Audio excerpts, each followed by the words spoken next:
Un saludo a todos. Con el fin de dar cierre a este ciclo de conferencias sobre Basilio Magno, compartiré con ustedes un acercamiento a la argumentación que elabora Basilio en procura de defender la divinidad del Espíritu Santo.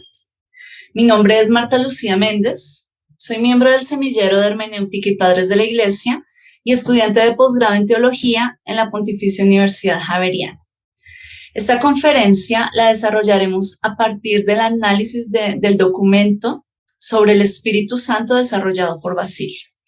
Espero que esta conferencia despierte en ustedes el deseo de acercarse directamente a este valioso documento y que, como joya proveniente de los primeros siglos de la Iglesia cristiana, nos inspire a conocer más a Dios, su obra y su propósito eterno para cada uno de nosotros. También a disponernos para la experiencia de una vida en el Espíritu Santo. Esta conferencia tendrá 3 momentos. Primero, hablaremos del contexto de la obra. Segundo, estructura de la obra. Y tercero, un acercamiento a los argumentos centrales que desarrolla Basilio. Iniciamos con el contexto. El motivo de la obra es explicado en su proemio.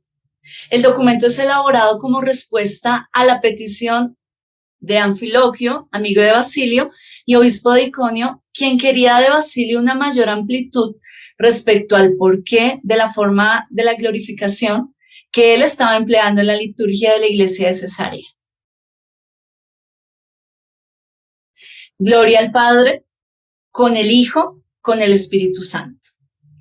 Razón por la cual fue acusado de afectar la correcta adoración, cuya fórmula se expresaba en ese momento en los términos de gloria al Padre, por el Hijo, en el Espíritu Santo.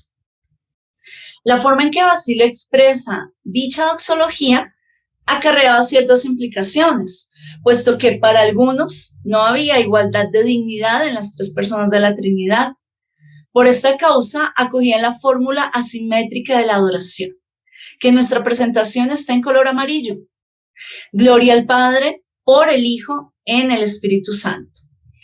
Así, la novedad de Basilio, que expresaba mayor simetría, aquí en color blanco, gloria al Padre, con el Hijo, con el Espíritu Santo, era motivo de cuestionamiento y censura al Capadocio, al considerarle como introductor de vocablos extraños y contradictorios entre sí.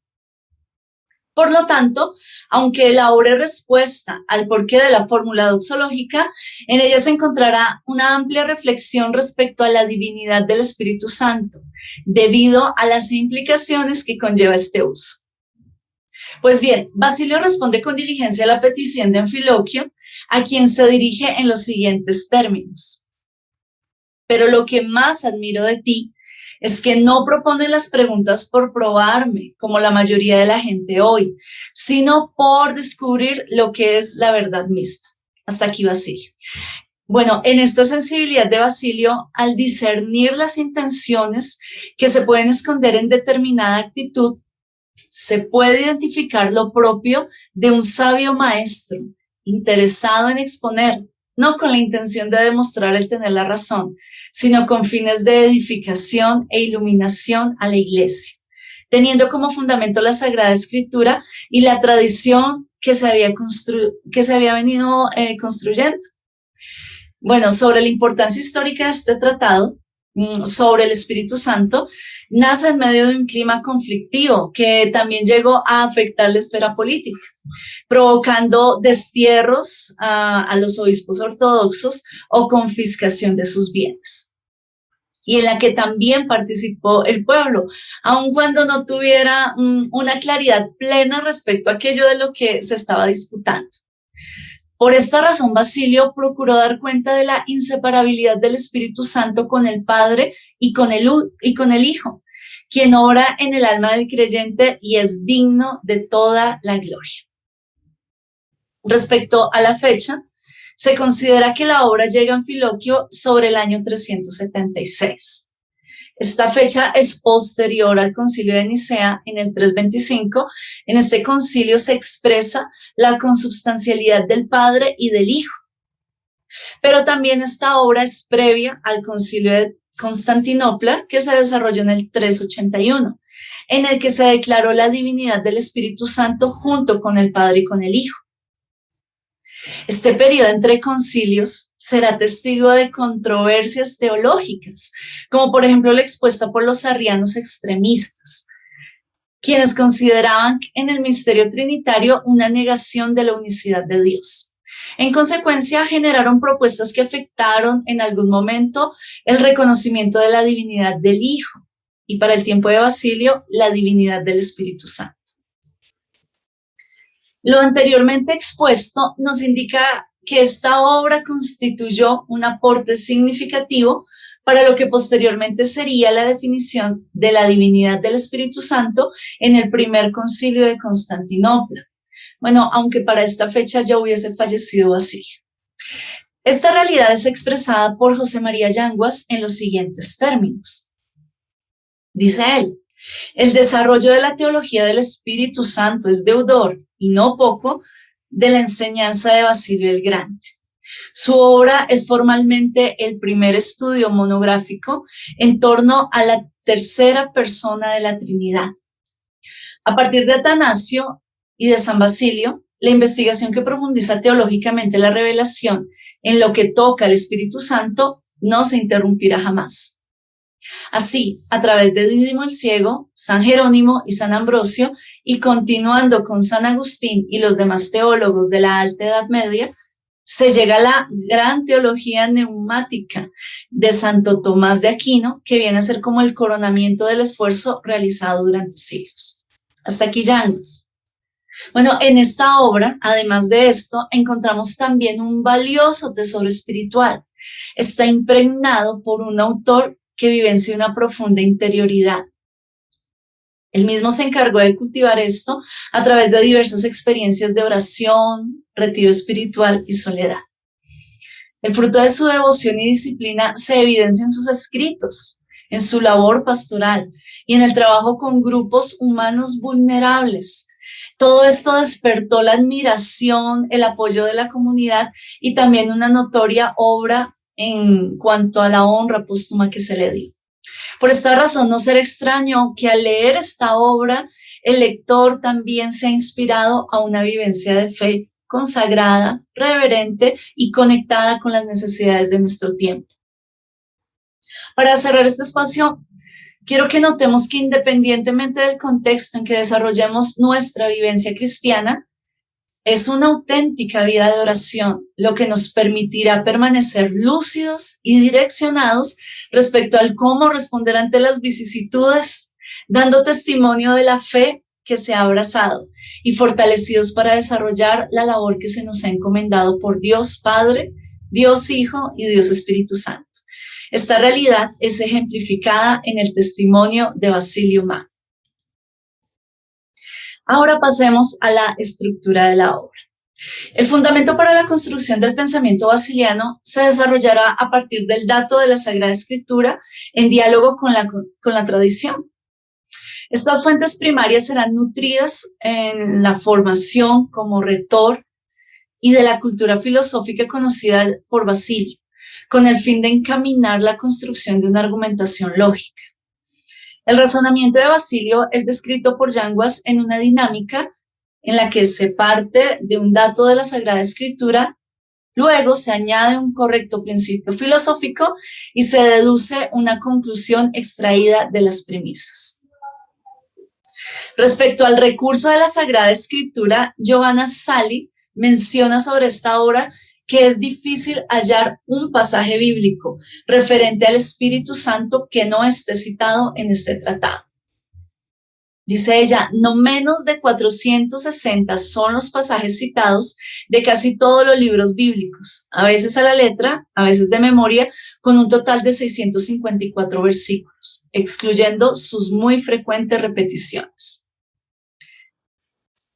Ahora, en cuanto a la estructura de este contenido, se desarrolla a partir de cinco secciones, 5 partes, además de la introducción y las conclusiones. Vamos a ver un abordaje como una generalidad de cada una de ellas para que luego ustedes puedan estudiarlas con mayor profundidad.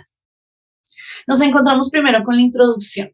Aquí el autor va a presentar las circunstancias que provocan el desarrollo de la obra, dirigiéndose a Anfiloquio con la voluntad de responder a quien desea conocer la verdad. Aquí establece un contraste con aquellos que le preguntan para probarlo o para extraer ideas que nutran debates orientados a intenciones personales sin sentido.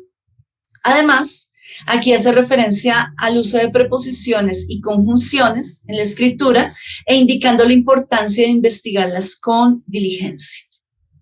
Vamos a cada sección. En la primera parte, el autor va a abordar las controversias respecto a la enunciación del Padre y del Hijo dadas en la Escritura y que es interpretada por los anomeos para afirmar, según ellos, una diferencia de naturaleza. En este caso, Basilio considera el uso bíblico de las expresiones de la Sagrada Escritura en textos como 1 Corintios 8:6. Y él comenta que el apóstol Pablo se expresa de esta forma para presentar la inconfusa noción de padre e hijo, no para introducir diferencia de naturaleza de las hipóstasis. Posteriormente, en esta parte, se hará el análisis similar de otros textos, indicando identidad y relación de palabras que conducen al reconocimiento e igualdad de honor e identidad por la misma sustancia que comparten el Padre y el Hijo.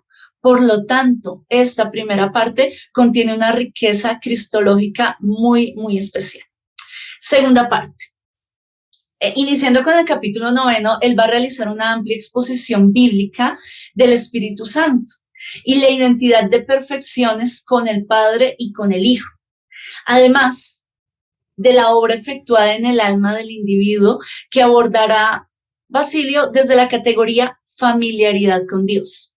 Posteriormente, él dará respuesta a temas como la inseparabilidad del Espíritu con el Padre y con el Hijo, a las consecuencias de negar al Espíritu Santo, a la obra del Espíritu en el bautismo y la obra santificadora del Espíritu. En la tercera parte, expresará el por qué no es lógico acoger la idea de subnumeración propuesta por los neumatómacos para referirse al Espíritu Santo respecto del Padre y del Hijo, expresando con esto, o queriendo expresar ellos con esto, la inferioridad del Espíritu. Contrario a ellos, dice Basilio que es propio el nombrar al Espíritu con el Hijo, del mismo modo que se nombra al Hijo con el Padre. Aquí se refiere además a la unicidad de Dios en cuanto a la comunidad de naturaleza, sin que por ello se pierdan las propiedades que permiten hablar de Padre, Hijo y Espíritu Santo. Es decir, sin que el Padre sea el Hijo sea el Padre y el Espíritu Santo sea el Padre y sea al mismo tiempo el Hijo. Es decir, él va a establecer esta diferenciación. En la parte cuarta va a indicar la gloria del Espíritu Santo, la gloria de vida al Espíritu Santo, refiriéndose a sus nombres, atributos, los dones que participa y las operaciones que efectúa en lo creado en unidad de sabiduría y de poder con el Padre y con el Hijo.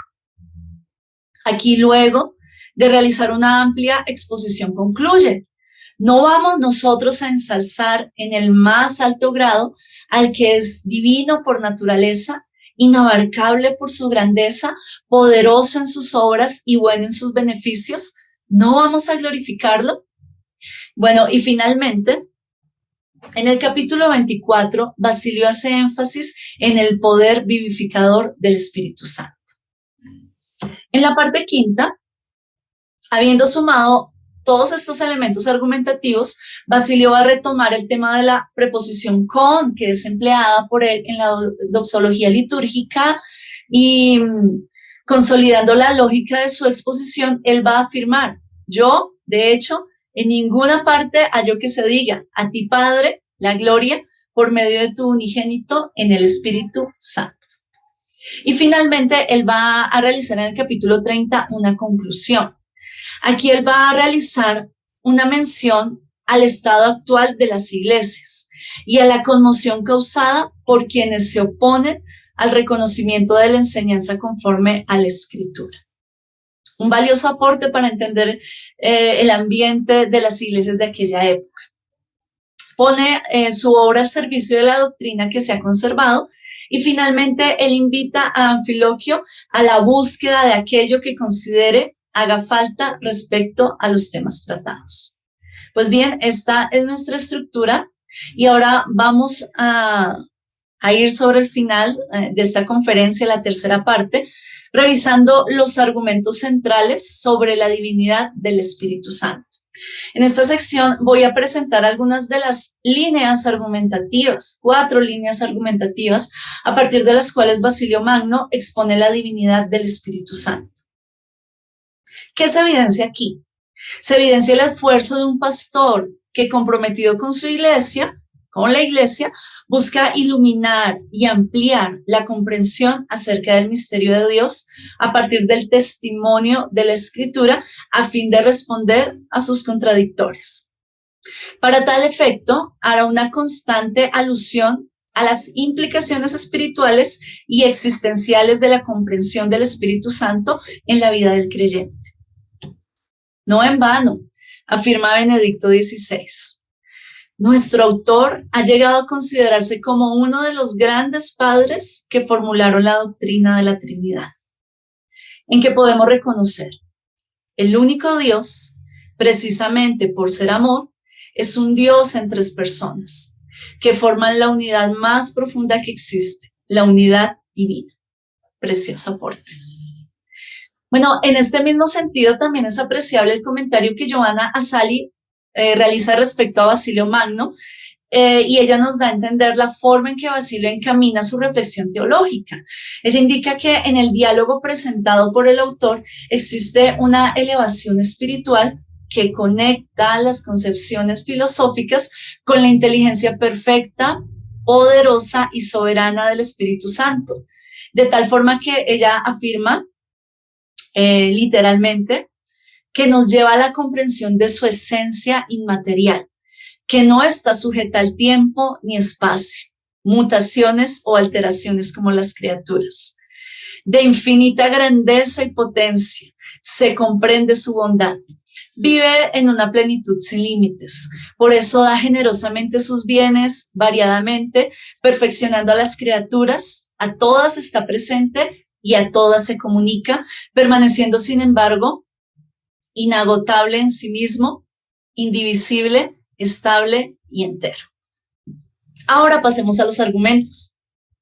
El primero se desarrollará alrededor de la esencia divina del Espíritu Santo en unidad con el Padre y con el Hijo. Aquí voy a estar compartiendo algunas de las citas, algunas de los elementos que Basilio expone para dar cuenta de esta esencia divina del Espíritu Santo y de cada uno de los ejes que va a desarrollar.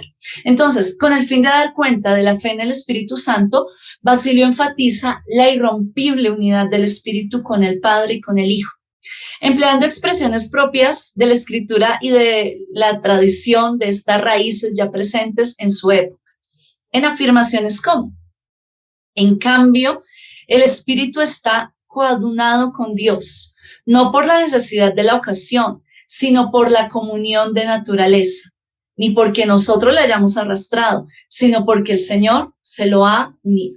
Hasta aquí Basilio. Aquí se indica la trascendencia divina en la unidad de naturaleza presente en la Trinidad. Ahora, para referirse a la unidad de la Trinidad, también Basilio recurre a pasajes como Mateo 28:19, conocidos por nosotros. Bueno, id pues a ser discípulos a todas las naciones, bautizándolos en el nombre del Padre, del Hijo y del Espíritu Santo. Además, Hechos 10:38, respecto a Jesús de Nazaret, cómo Dios lo ungió con el Espíritu Santo y poder. Este anduvo haciendo el bien y sanando a todos los oprimidos del diablo, por el diablo, porque Dios estaba con él. En tal caso, en el bautismo el Señor une el Espíritu a sí mismo y al Padre, por lo que respondiendo a quienes se oponen, va a afirmar Basilio. Efectivamente, si el Señor, al hacer entrega del bautismo salvífico, claramente mandó a sus discípulos bautizar a todas las naciones, en el nombre del Padre y del Hijo y del Espíritu Santo, sin desdeñar la comunión con éste, y ellos en cambio dicen que no es preciso que el Espíritu se coadune con el Padre y con el Hijo. ¿Cómo no van a estar claramente en contraposición con el mandato de Dios? Con esto anterior, se puede afirmar que el bautismo es un paso de perfeccionamiento de la fe y de consagración por la unidad de comunión de la Trinidad, que operando en el creyente lo perfecciona para la vida nueva, transformándolo a semejanza del Hijo por el poder del Espíritu Santo. Aquí también se asocia la unidad del Espíritu Santo con el Padre y con el Hijo, en tanto que operan conjuntamente en el cumplimiento de su voluntad y la manifestación de sus perfecciones y atributos. Ahora, respecto al orden en el cual se mencionan las tres personas de la Trinidad en el bautismo, como referencia empleada por los neumatómacos para afirmar según ellos que el Espíritu es una divinidad de menor grado y esencia debido a una supuesta subnumeración, al contrario del Hijo, que ellos interpretan como connumerado. Basilio va a responder: pero si creen que la subnumeración conviene únicamente al Espíritu, que vayan aprendiendo que al Espíritu se le nombra con el Hijo, del mismo modo que se le nombra al Hijo con el Padre. Pues el nombre del Padre, del Hijo y del Espíritu Santo está dado por igual. Por lo tanto, el número es un indicador de cantidad, no de importancia. Entonces, uniendo esto, esta asociación de operación en el cumplimiento de la voluntad y la manifestación de los atributos de Dios, esta realidad es desarrollada por Basilio haciendo mención a la obra de la creación, a la palabra de profecía, también dada a través de la Sagrada Escritura que fue derramada sobre los profetas en determinados tiempos, a la distribución de carismas, también a la inhabitación, a la economía divina y al juicio final. Entonces, cada uno de estos aspectos, pues Basilio los va a exponer con amplitud de su obra, con mayor profundidad, y él va a llegar a la conclusión. Y de esta manera podréis aprender que el Espíritu Santo en toda operación está unido y es inseparable del Padre, del Hijo y del Espíritu Santo.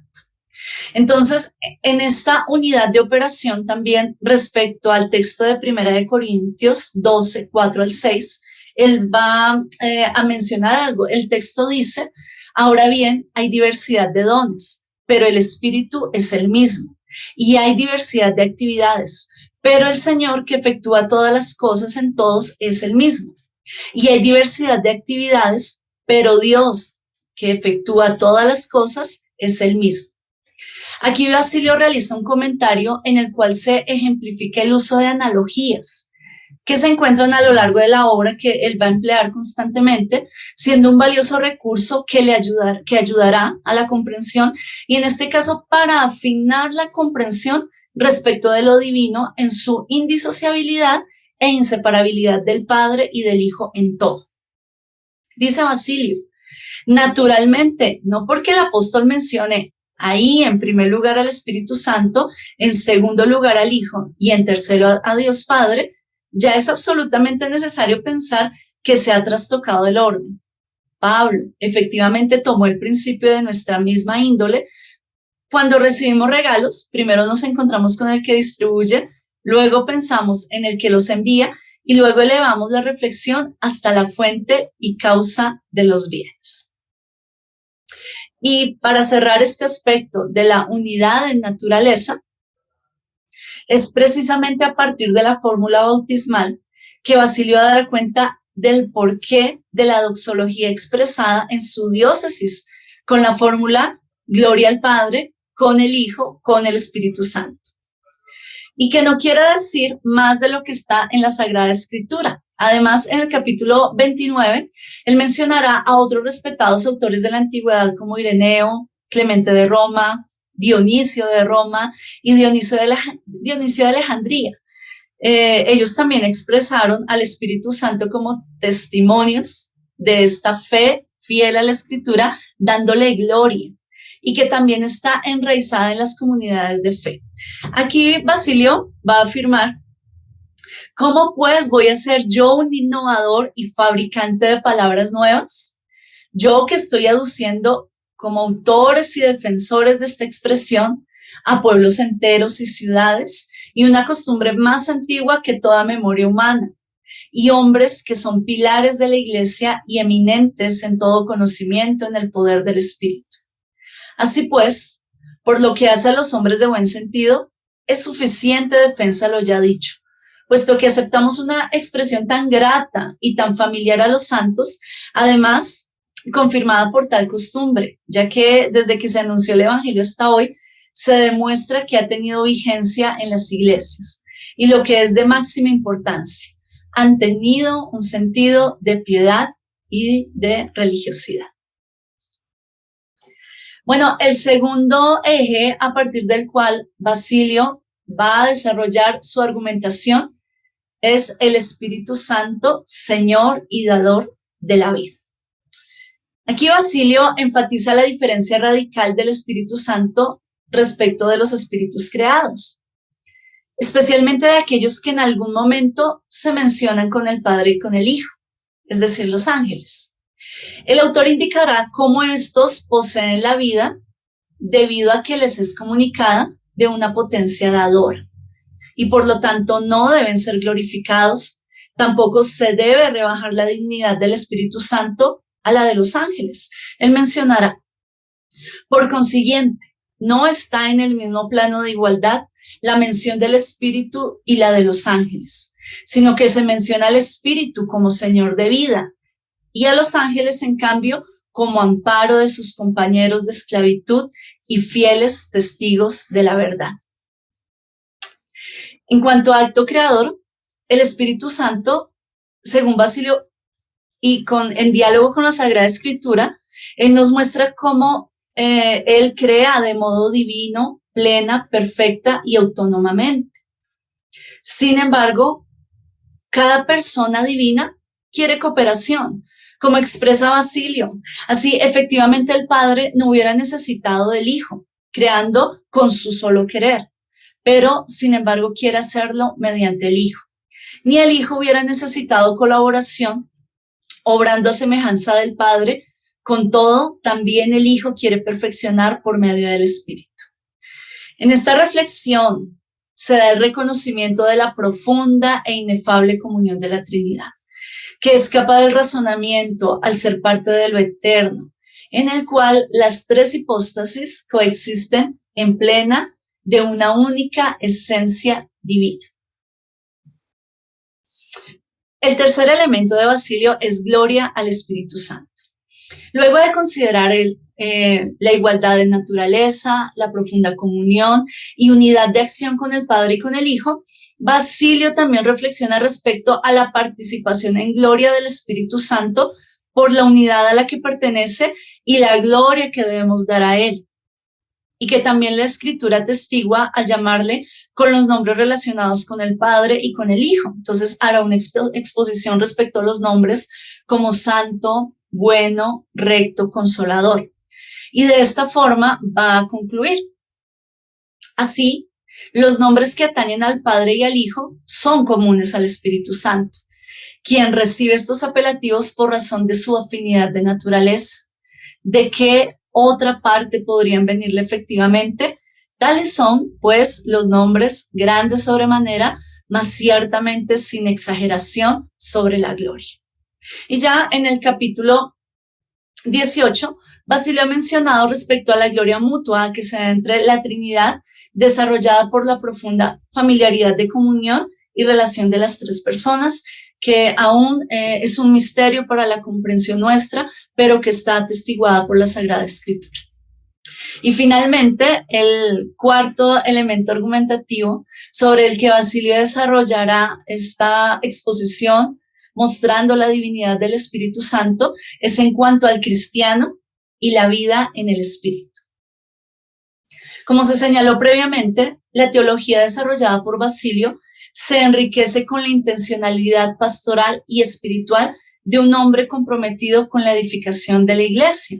Es por esto que a lo largo de la obra se encontrarán interpelaciones respecto a cómo el reconocimiento de la divinidad tiene implicaciones en la vida espiritual del creyente y también en la obra transformadora del Espíritu Santo en las diferentes áreas de la existencia humana.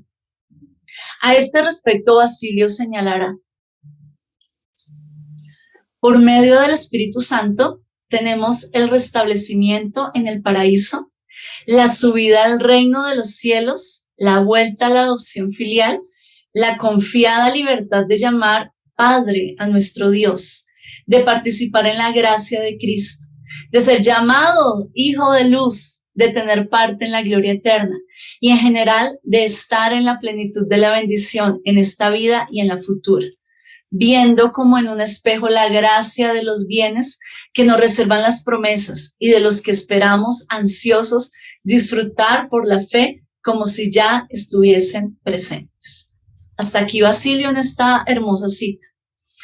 Y él nos va a ir mostrando cómo por el Espíritu Santo, el creyente, cada uno de nosotros tenemos acceso a la vida espiritual y disfrutamos la comunión con la Trinidad en una plenitud que se va acrecentando como resultado de la familiaridad con el Padre, el Hijo y el Espíritu Santo.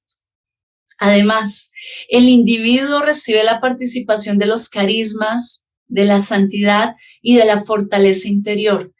Además de ello, de la liberación para disfrutar de una vida plena en el presente y futuro. En la inhabitación del Espíritu Santo, el creyente se constituye en su templo. Por lo tanto, ahí desde la interioridad como un lugar teológico, el cristiano cree, vive, adora, glorifica y ora a la Trinidad. El Espíritu anima, sostiene e incrementa el crecimiento espiritual, que se convierte en una fuente de fortaleza e iluminación en medio de las situaciones propias de la existencia. Por lo tanto, si usted se acerca a leer esta obra, bueno, yo la tengo en este momento aquí en mis manos, con toda seguridad recibirá, además de una fundamentación mayor en la fe que hemos abrazado, también un llamado a una vida en el Espíritu por un autor profundamente conectado con Dios, que a lo largo de la obra nos llevará también a tener esa vida, a invitarnos a tener esa vida en el Espíritu. Yo les agradezco por su valiosa atención, esperando que este breve recorrido por la obra de Basilio Magno haya sido una buena provocación para realizar la lectura completa de la misma. Como semillero de hermenéutica y padres de la Iglesia, nosotros seguiremos trabajando en el desarrollo, en el perfeccionamiento de material que nos acerque al pensamiento de los sabios cristianos de estos primeros siglos que contribuyeron a la consolidación de la enseñanza cristiana y a la comunicación de la buena nueva de Jesucristo. Dios les bendiga y muchas gracias.